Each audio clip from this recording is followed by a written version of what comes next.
Abda-ba-da-ba-do. Yeah. Yo. Let's go. I try to look at the world through the eyes of a child, but I haven't done that since I was a child. And I must have walked 1,000 miles as a child, learning how to make it on my own.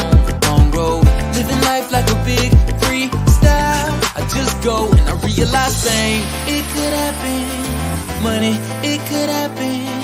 Love, it could happen. Quicker than you know, but then again pain, it could happen. Hard times, it could happen.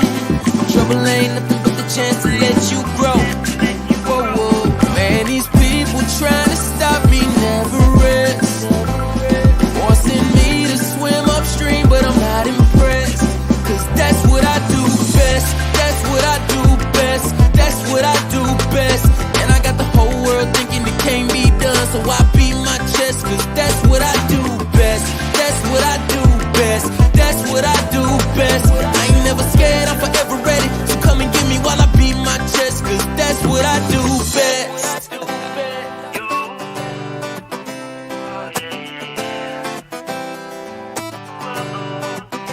Whoa, gotta thank the Lord for the people I know, cities I go, living I do. Cause I face the world through the highs and the lows, fearing no man while I'm walking on through. Like lava-doo-dop-dop, doo-be-doo-bop-bop, strut up the block, I'm on my way. Oh, lava-doo-dop-dop, doo-be-doo-bop-bop, he writes the game plan, that's how I know fame. It could happen. Money, it could happen. Love, it could happen.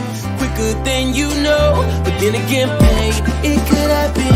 Hard times, it could happen. Right. Trouble ain't nothing but the chance to let you grow. I swear these people trying to stop me never rest, trying to force me to swim upstream, but I'm never impressed. Cause that's what I do best. That's what I do best. That's what I do best. And I got the whole world thinking it can't be done, so I beat my chest. Cause that's what I do best. That's what I do best. That's what I do best. I ain't never scared, I'm forever ready. So come and get me while I beat my chest. Cause that's what I do best. Tough times get your mind to grow. I've been pushing so long, man, I swear I must be swole. They drop these rocks off in my street, they build these walls all in my way, thinking I'ma fold the hand I got, but I'ma straight flush all of them down the drain. But y'all don't hear me though. See me shine cause I'm golden, traveling the world rocking AFR clothing. Peace sign up, that's the silhouette I'm holding. Pocket full of laundry, my money steady folding. Boy, what you talking about? You know I be rolling. Pin them haters up and knock them down, I be rolling. Trying to make a brother go hard, boy, who you wanna test? You know that's what I do best. That's what I do best. That's what I do best. And I got the whole world thinking it can't be done while I beat my chest. Cause that's what I do best. That's what I do best. That's what I do best. I ain't never scared, I'm forever ready. So come and get me while I beat my chest. Woo! I swear these people trying to stop me never rest, trying to force me to swim upstream, but I'm never impressed. And when they tell me I'm nothing, I'm nothing like the others, I tell them I know that's what I do best. That's what I do best.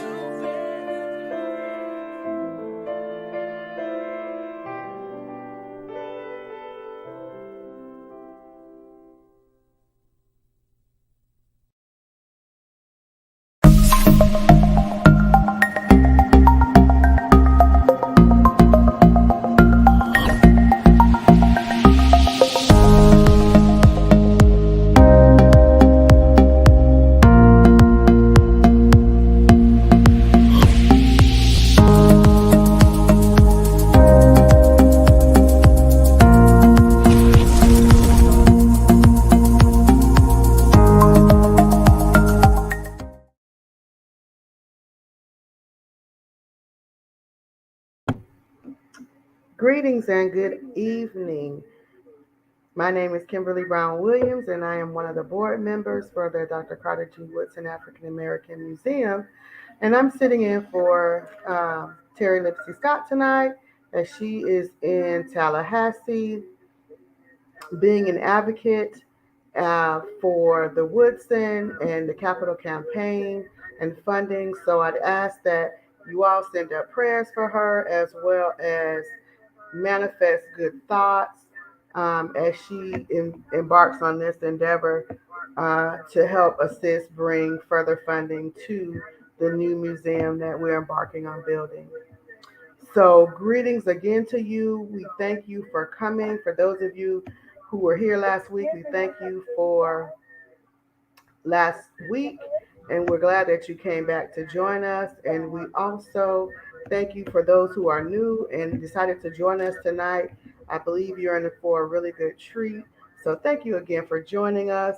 I have the absolute pleasure of introducing um, a few people. So, behind the scenes, I like to always introduce people who are behind the scenes. So, Mr. Bennett is behind the scenes with some tech support. Mr. Joshua will also be helping with tech support, but he is also, you'll be surprised, he's an animator, as you can see the things behind him. So, I'm really excited to hear more about that. And I'd also like to go ahead and introduce Mr. Michael and Mr. Gabriel, the innovators, the creators of this project that we're about to learn about, A Hero of a Thousand Faces. So, again, thank you for joining us. Sit back, relax, ask questions in the chat. Do what it is that you do as people who follow the Whitson and all the good programming that we do, and we look forward to this. So, gentlemen, with that, take it away.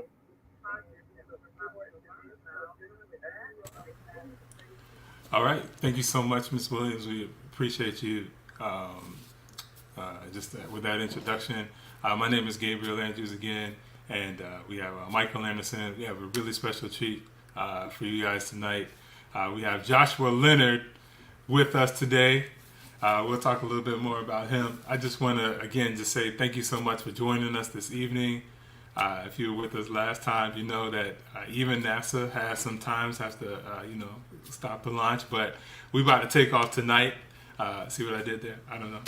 We're about to take off tonight and have a good time. So just real quick about the project before we go into the thing. So Here of a Thousand Faces is just a project here. We're just really trying to change the perception of black men. So if you can recall, even in the not so distant future, it seemed like there was just a stretch of time when just almost every other day a black man was being shot either by police or whatever the case was, whether it was Trayvon Martin, it was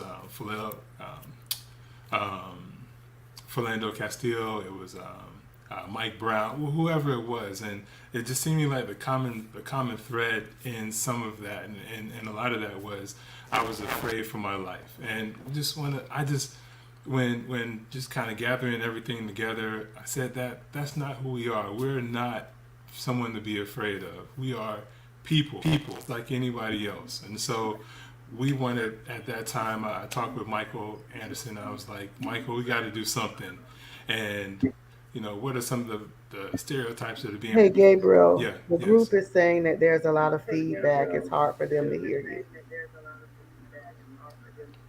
Okay. All right. Hey, give me a test right now. Give me a test right now. How are we doing now? Because I was like on my soapbox too. I was like, going. All right. Give me a thumbs up, Miss Williams, if the group is saying we're okay.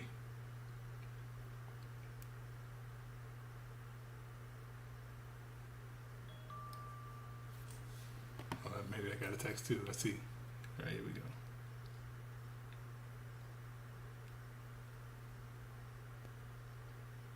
Yeah, okay, got some major feedback here. All right. Am I still getting feedback, or are we okay?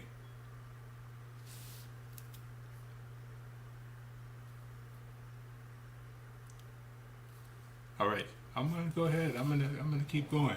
I'm gonna keep going. You let me know. Just jump in and say, stop if we can. But again, at that time, like I was saying, I talked to Michael Anderson about this, and I was just saying, like, that's just not who we are, right? We're people. Yes, we have flaws, but we are some brilliant people, and we just sat forth at that point, really tried to show Black men in the light of the heroes that we are. So we have Joshua Williams. Joshua Leonard, who's here tonight, who's really one of our heroes as well. And we found Joshua just because he was doing some amazing things. I'm sorry, Gabriel. They're still complaining about feedback, and they're saying it's really bad. That's what I'm getting in the chat, and that the audio is low. Okay. All right. Let's see what we can do here. All right. Audio's low. Test 1, 2. Test 1, 2. All right.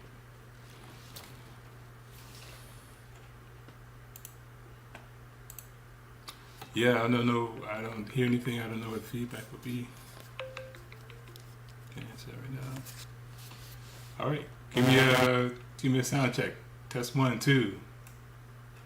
Sound check. 1, 2.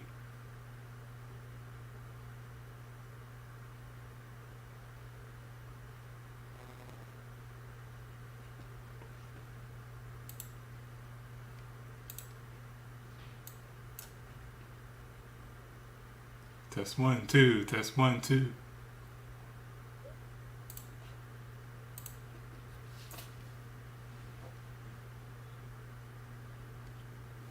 I'll say this. We could cut to a quick commercial and then come back in.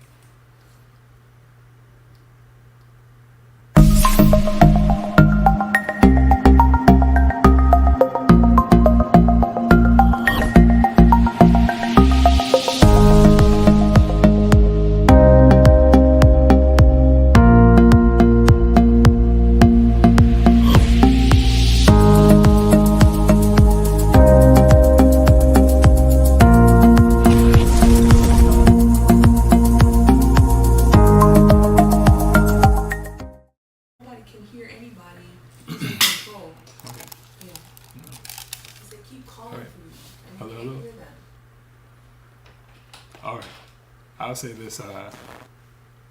Good to go. We got tech support. We got tech support on the line. We good to go? All right, keep going. Just keep going. All right, let's just go then. Let's just go. All right, so. Okay, they said it's better now. It says better? Yeah, they said it's better. Yes. Is it better or is it good? We'll take the better right now. We'll just keep going. We'll get better. We'll get better as we go. Yeah. It's clear. They said okay. It's clear. All right. There we go. Hey. So not to belabor the point, continue on with the show. We have Joshua Leonard right here, who's one of our heroes. We found Joshua because he was doing some amazing things, and he's such a great representation of what Black men are doing as well. So I was going to read just a little bit about, just to give you a quick feedback, a quick understanding of bio of Joshua, and then we're going to jump into his video, and then we'll take questions and answers and just kind of have a conversation.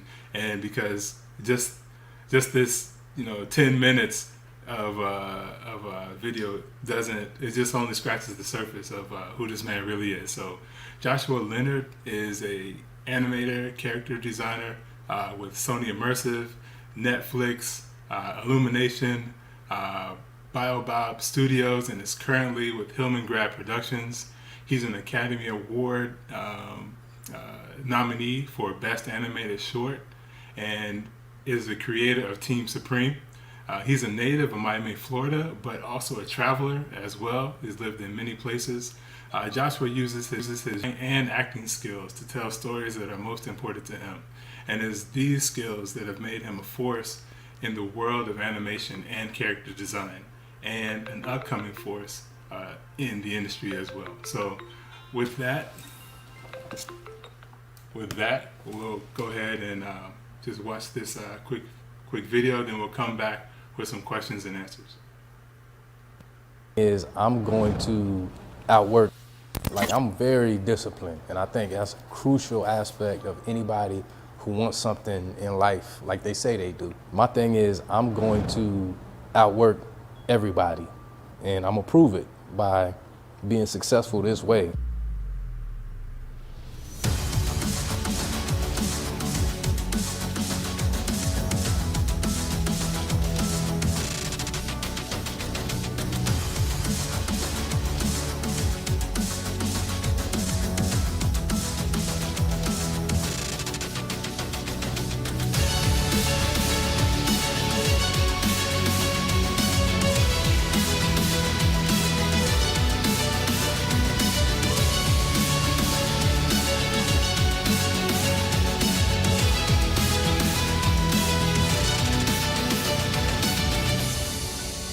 My name is Joshua Leonard. I'm a 2D animator and a character designer currently at Netflix. I'm also the owner of Leonard Studios, which is an animation production company that is slowly on the rise. I grew up in Homestead, Florida, where I was born. I'm the youngest of 3 boys, 2 now. My older brother just passed away in August, and I have a 15-year-old daughter, named Sanaya. I'm a military brat. So left after Hurricane Andrews. I lived in Alaska. I lived in Maryland, the DMV area, and Biloxi, Mississippi. Currently in Atlanta, Georgia from Hurricane Katrina. My father, everybody would think my father would be strict since he's the Air Force. He's the Air Force man. So, but it wasn't really him. He was real laid back. It was my mother who was the strict one. So I always wanted to be in church and stuff like that. But I remember Mondays, Wednesdays, Thursdays, sometimes Saturdays and Sundays. So as a child, we're like, man, obviously we had to go, we kids, but she was very strict towards us, and me being the youngest, it was a little harder for me.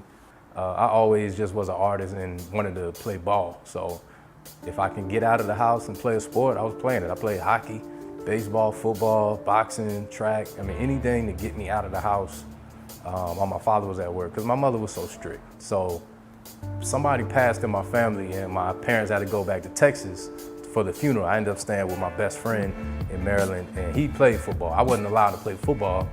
I'm like, man, I want to play this, man. So I'm like, man, see if your parents can call mine and see if I can kind of try out.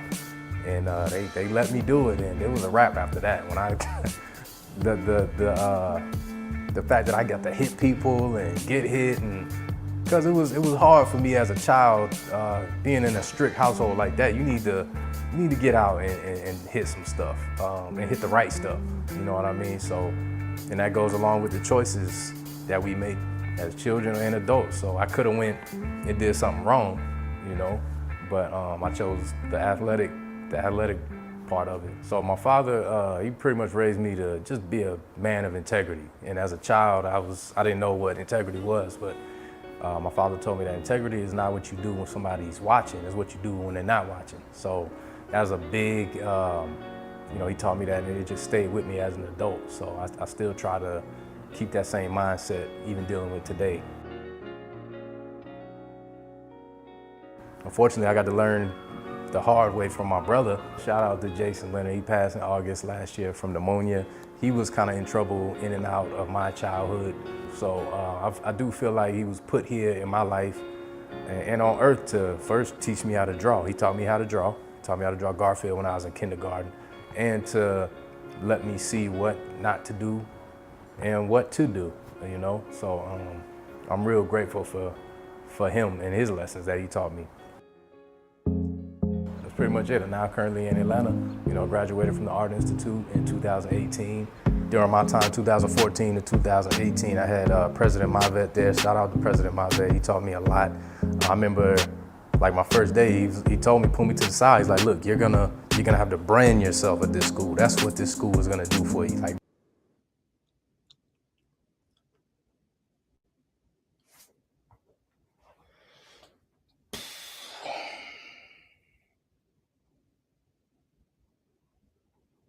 brand. And once I learned that, that's what I did. That's what I did.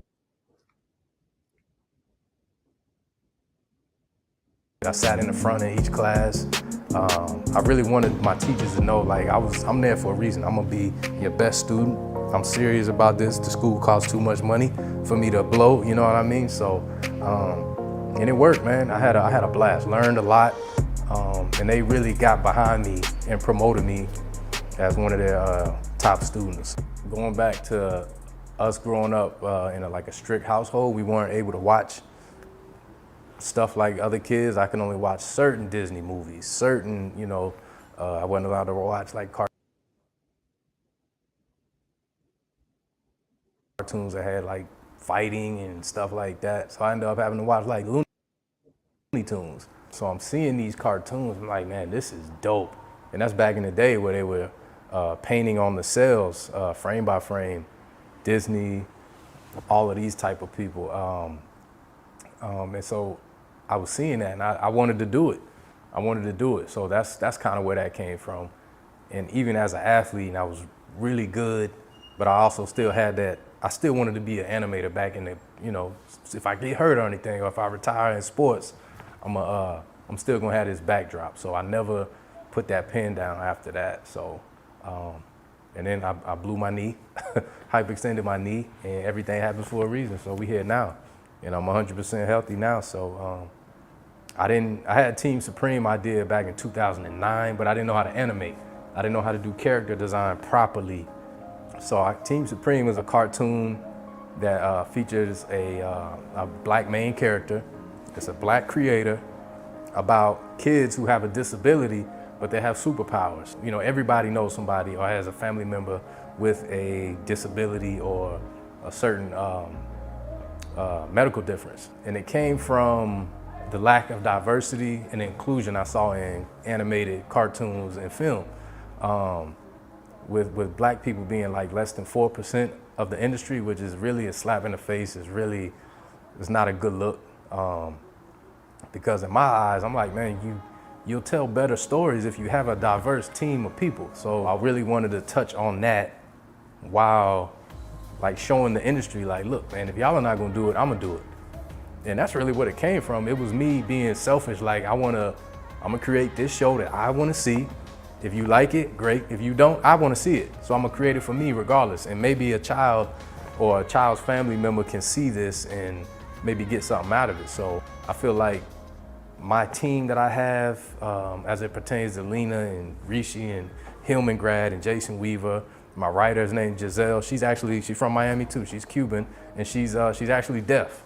So the thing about Team Supreme that's dope, and I don't know any other cartoons that are doing it, but my show is inclusive and diverse to people with disabilities. So that's who's gonna be working on it. I'm gonna have a writer's room with people with disabilities, black, white, I don't care what nationality. That's how you bring the stories together. You bring their issues and their what they go through in life along with these writers, and we put it all together, and that's how we're gonna make a masterpiece. So as I was doing this research, I fell in love with, oh man, they're able to do this. They're capable of doing this even with one leg, or a blind person has this now that they're hearing or their eyesight is gone. So I'm learning all this stuff. I'm like, man, this is gonna be dope. So not only am I teaching the viewers, it's a dope cartoon as well, So and that's why I'm saying I think everybody has some type of disability. Some people tell me I'm on the spectrum. I don't know. I do, I watch the same movies over and over. Like I have a linear path, like a laser focus. And if I want to do it, I'm gonna go get it. I knew I wanted Team Supreme to really pop off. I don't think I've ever felt like giving up. Like I'm very disciplined, and I think that's a crucial aspect of anybody who wants something in life like they say they do.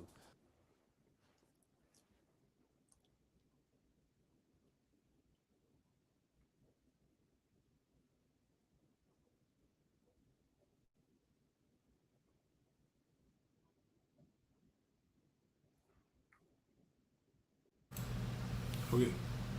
Hey guys, welcome back. Man, it's all right, we're gonna get over this hump, but we have really the best thing here in the first place here. We have the man himself, we have Joshua Leonard. So yes, there's this video. You can check it out on YouTube. Promise you don't have sound if you just push play on YouTube. Sound issues on there. But look, we got Joshua Leonard right here as well. So in case, I know there was a lot of, I guess some, again, sound issues there. So, hey, we got just a couple questions here for you, just to kind of jump, get things started with you.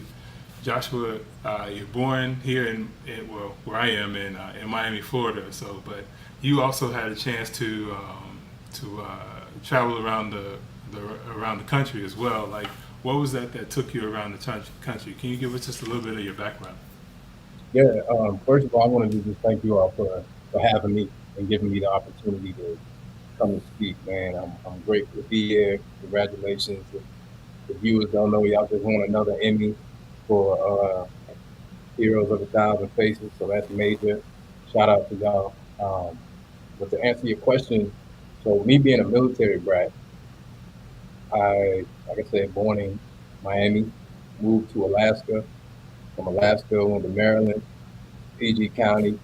From Maryland, got moved to Biloxi, Mississippi, and now in Atlanta. So just my dad getting these, that's how the military does, man. Like you get 2 to 3 years in some cities, you get 10 years in some cities. But as a child, you don't understand that, and it molded me as a child and as a human being. You got to, I got to meet tons of different people from everywhere, and I think that's why I wanted to create Team Supreme. It gave me this different outlook on life and what I wanted to see as it pertains to TV and animation. I love people. I just wanted to show and include everybody. But yeah, that's how I was able to move around like that.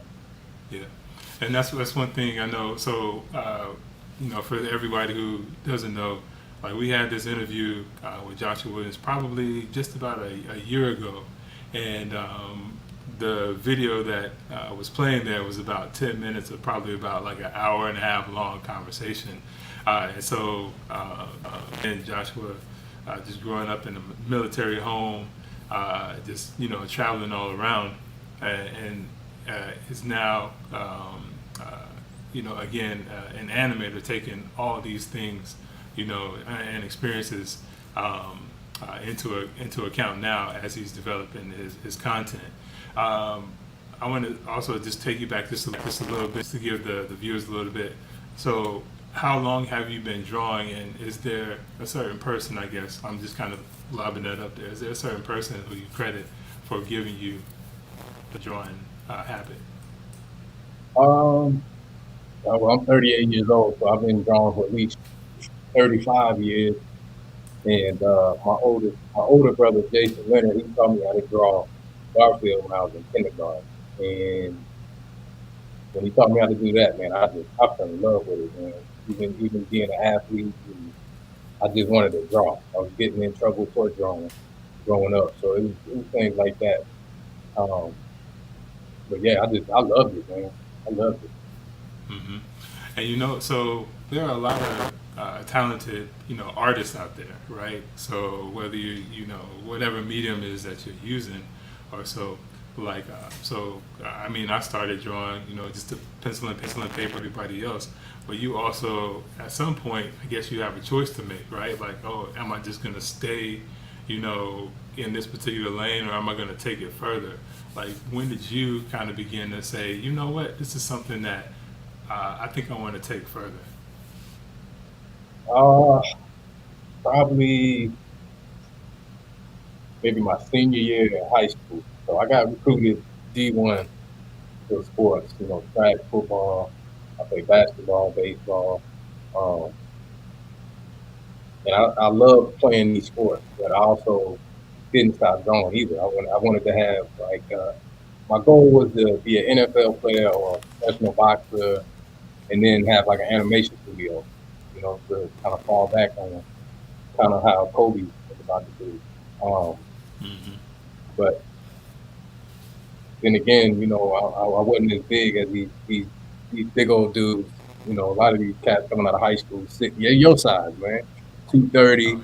6'4", 17 years old, man. I mean, like, and then my knee was hyperextended, and I was able to play. I finished out the year and did well, but I think that pain in my knee hurt so bad. I was like, man, I don't even know if it's worth it, man. I love the game, but I think getting my knee hit like that and having it go the wrong way really opened up my eyes. Like, man, I need to stay safe, healthy, Mhm. um, and just let me do what I love to do.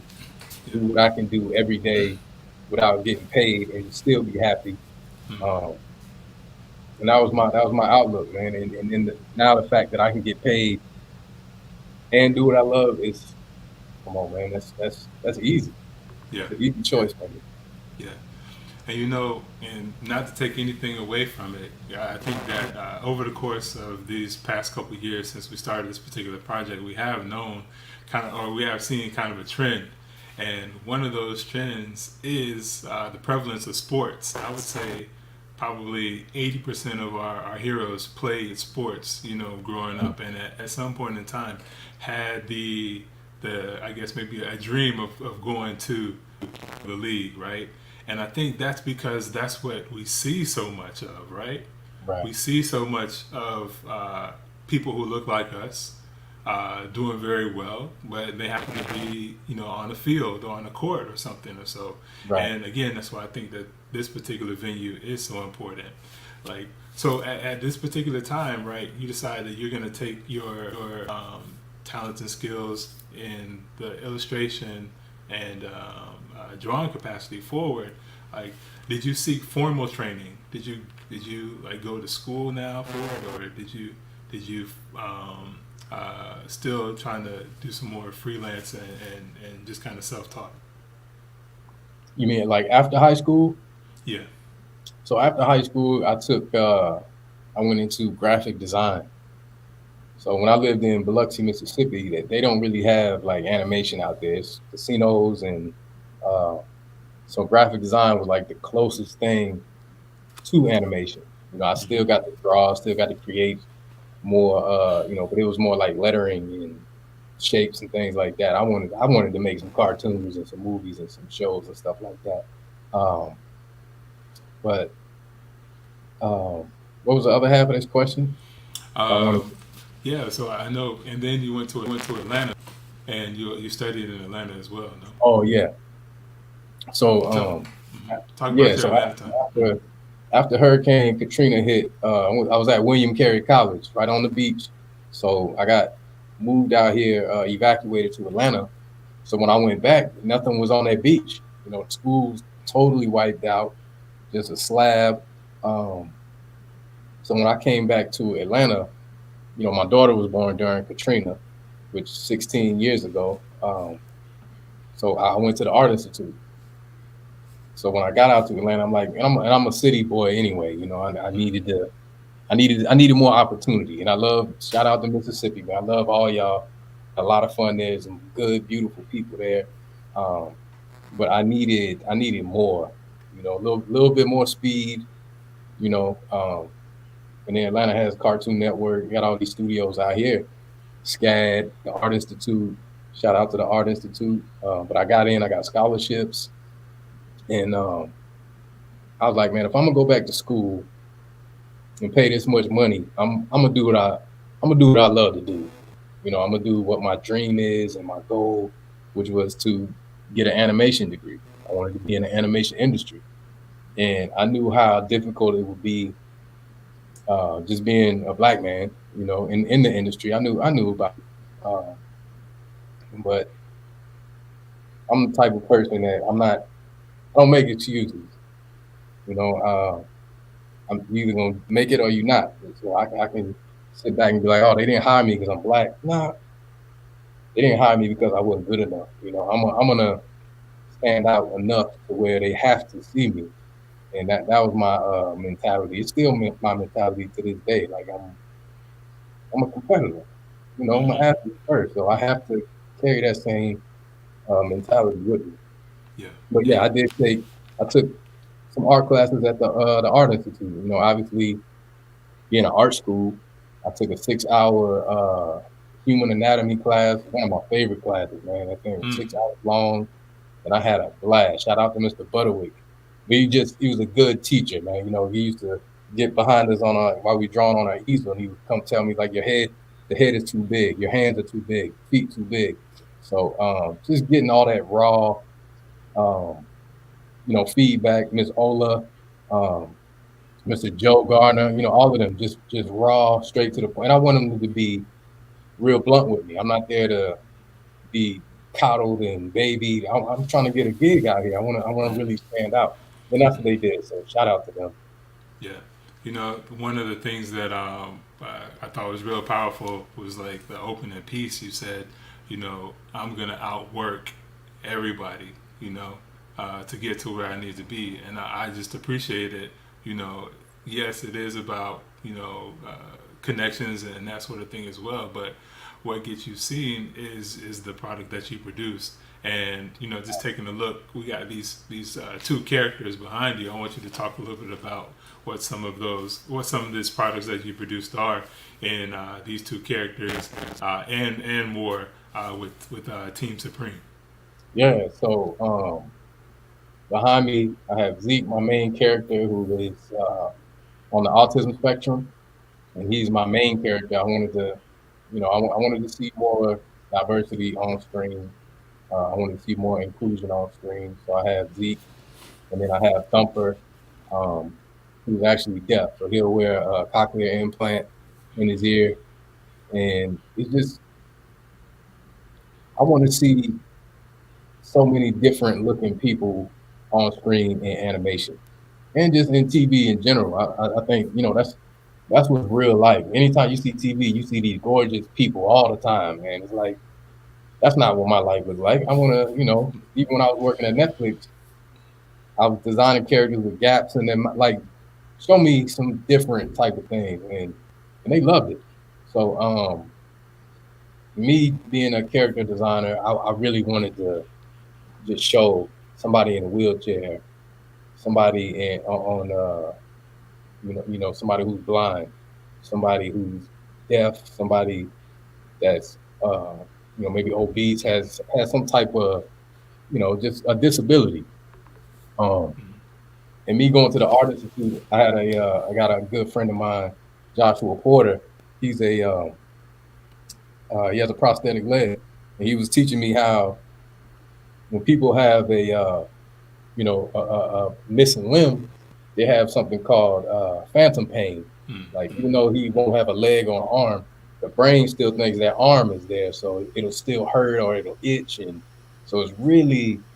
I just started to be infatuated with these disabilities, and so I just started doing research. I started talking to people, doctors, nurses, people that actually work specifically with these disabilities, people who actually have these disabilities, and just seeing what they're capable of, man. But it's currently getting developed by Hillman Grad with Lena Wake and Jason Weaver, and my producer Rishi. So that's kind of where we're at right now. So we're getting ready to pitch soon. So getting excited about that. But all right.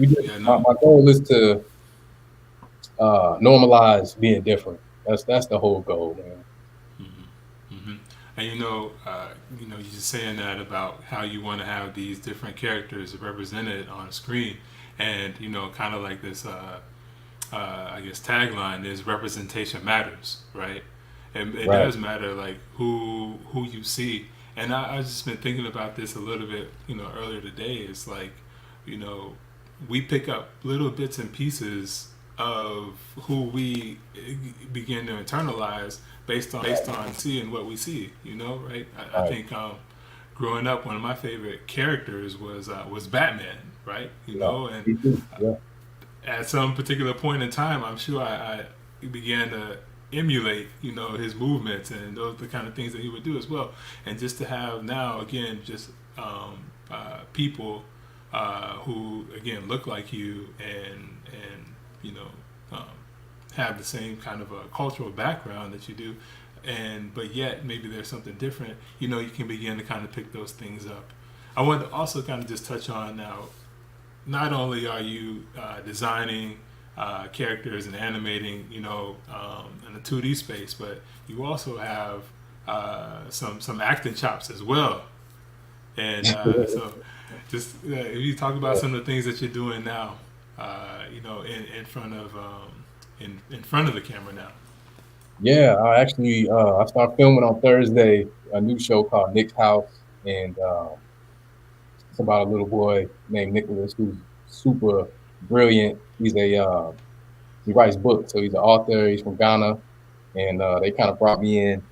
It's a family comedy, and my scene is hilarious, so I'm excited about that. When we start filming on Thursday, but I was in Let's Be Cops. I love acting, but I still like the behind the scenes stuff as well. But acting is good for me being an animator and a character designer because I still get to learn a lot. You know, I get to see how these scenes are being made and the camera, you know, the pans, all that stuff, man, the zooms. So it's a win-win for me. Yeah, yeah. If you could, I guess, give us, I guess, a little bit about, I guess, I mean, so you have Team Supreme, you have also, if I am correct, again, Academy Award consideration for Best Animated Short. Can you tell us a little bit about that process as well? Yeah, and real proud of a good friend of mine named Chenzia and Andrea. Um, I met them off of Twitter, and I remember they had a post.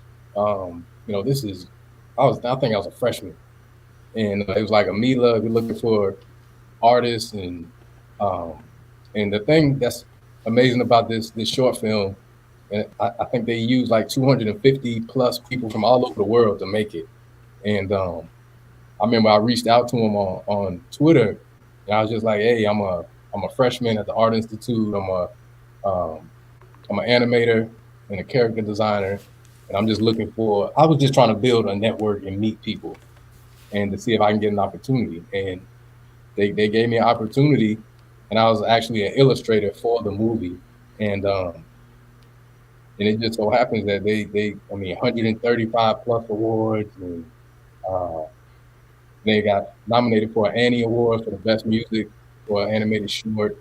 You know, best animated short film, Academy Award consideration. So we almost made it to the top, but it just goes to show. And I didn't get paid, and I knew I wasn't gonna get paid. I saw some people in the animation industry. I wanted to meet them. I wanted to learn as much as I could. Um, and at the end of the day, it paid off more than money ever could because Shinzia and Andrea, our relationship that we have is off the chain, man. Like she's a big mentor for me, you know, and she's not even black. So I mean, for her to reach out to me and believe in me, you know, I remember she called me one time. She's like, "What's going on? Why haven't you been hired yet?" And she was disappointed. Like, "You're good enough. Let me see." Pulled up my website. She's like, "Take that down. Put this. You're a character designer. Take animator off." Boom, boom, boom, boom, boom. Stayed on the phone with me for like an hour and a half and redesigned my whole website. And I think like a week later, Nickelodeon hit me up. So it's like maybe she made a call behind my back. I don't know, but even still to this day, she's introducing me to people at Netflix and just a beautiful human being. And I really appreciate all of them. Like I said, Chenzia and Andrea, amazing people, amazing people. You know, it's interesting because you said that you know, you didn't get paid for your work, but you got paid in, you know, I guess kind of like after the fact more than the money could have ever been, Absolutely. right? You know? Yeah, networking. Yeah, and just the relationship that was built from that. Just they seeing this little you know, little freshman dude trying to get on in the industry.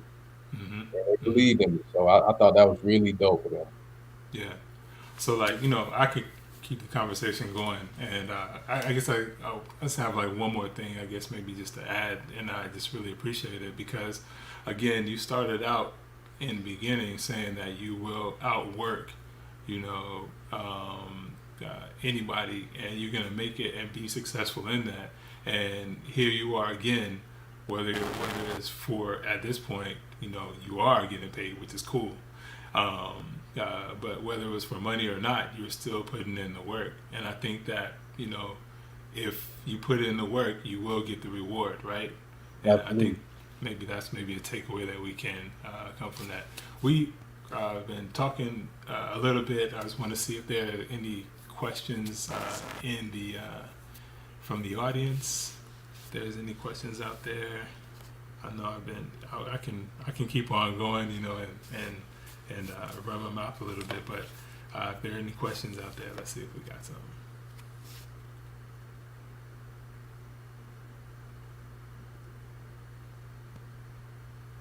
Okay, so all right.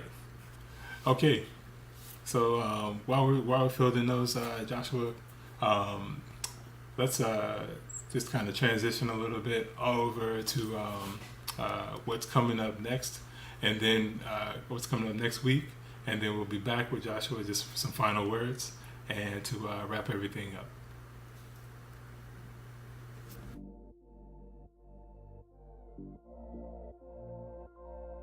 Something that was told to me very long ago, it resonates in my spirit, in my mind, my body, and my soul every day. And that's be the change that you want to see. If you want to see the change, you got to be the change, right? And that's what I do every single day. I walk in and I try to be the change, and I try to leave it better than I found it.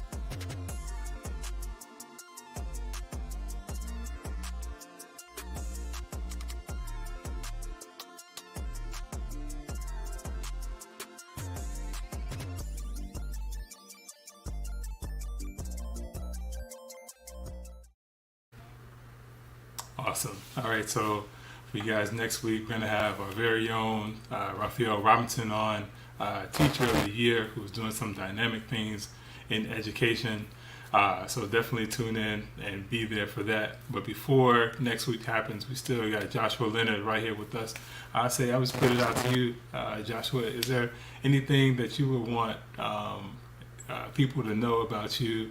Of course, how can we stay in touch with you? How can we see what it is you're doing? How can we know when Team Supreme is going to drop? How can we find out all the information about you? Yeah, I mean, the easiest way is social media. I'm on LinkedIn, Joshua Leonard. I'm on Instagram at I'm Joshua Leonard. Yeah, there goes on my social media. You can find me on any of these. I'm easy to reach. You can always reach out. I don't respond back right away. I'm definitely busy, but that's pretty much it, man. I mean, whatever your goal and dream is, just be patient, work hard. Don't look at everybody else's success. Just worry about yourself. This is not a type of competition, man. And me, when I speak on success, I'm not talking about money. I'm talking about the change I make in the world, whether it be in animation or, with Team Supreme. That's success to me, and raising my daughter to be a beautiful human being. Mm-hmm. So yeah. No, that's awesome. I got a quick question here. Man, we got them coming in. This is from Brad and Ness. I'm ordering from your shop shirts and baseball caps, but do you have other artwork? I guess it's available from your shop. Do you have other artwork? I don't. I used to have stuff on there. If you see stuff that you like, I can always make you a print of it. I don't. Let's find a way. I don't have a art store, but I just tell people, if you see something like on my Instagram and you want a picture of it, I can send you one without it signed, or I can sign it for more money. Exactly. As a matter of fact, I might be sending you something myself. I got another one. This is from our next week's hero. Do you consult? You went out on me. Say that again. Do I what? Yeah. This question is from our next hero, Raphael Robinson. Do you consult? Yes. Yeah. There it is. Yeah. Absolutely.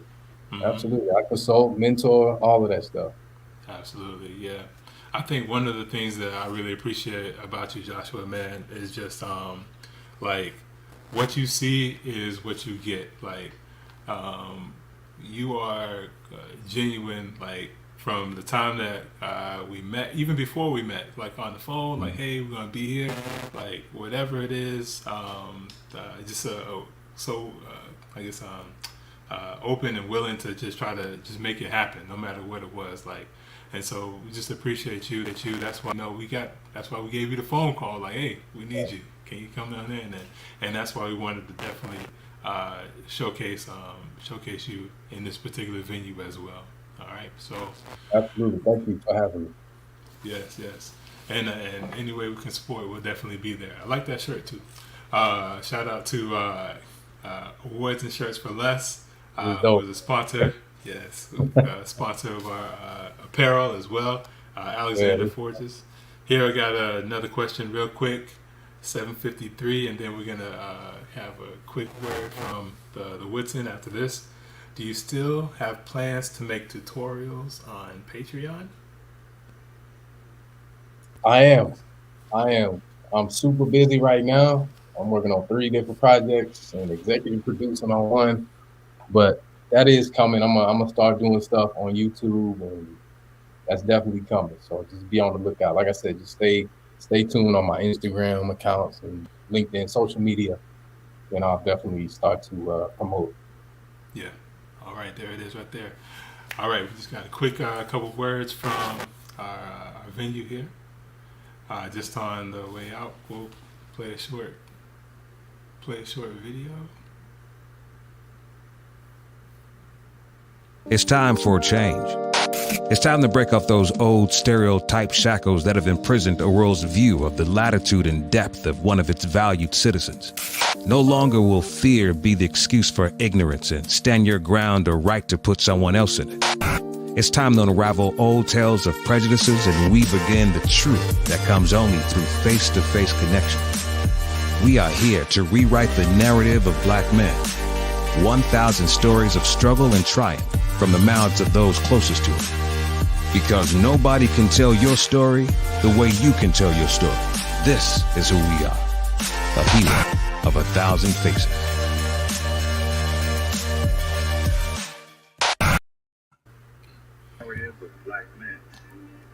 All right, here we go. Thank you, gentlemen. I still hear the video playing. I'm not sure if it's over or not. Oh, it's lagging on Zoom. We want to thank you guys for coming on and presenting. You did an awesome job. Thank you so much for collaborating with the Woodson to put this on. Thank you, gentlemen. I still hear the video playing. I'm not sure if it's over or not. Oh, it's lagging on Zoom. And I would ask that people on the call please go to the website to see what exciting is happening at the Woodson as we continue to do programming for the community. Thank you and have a good night.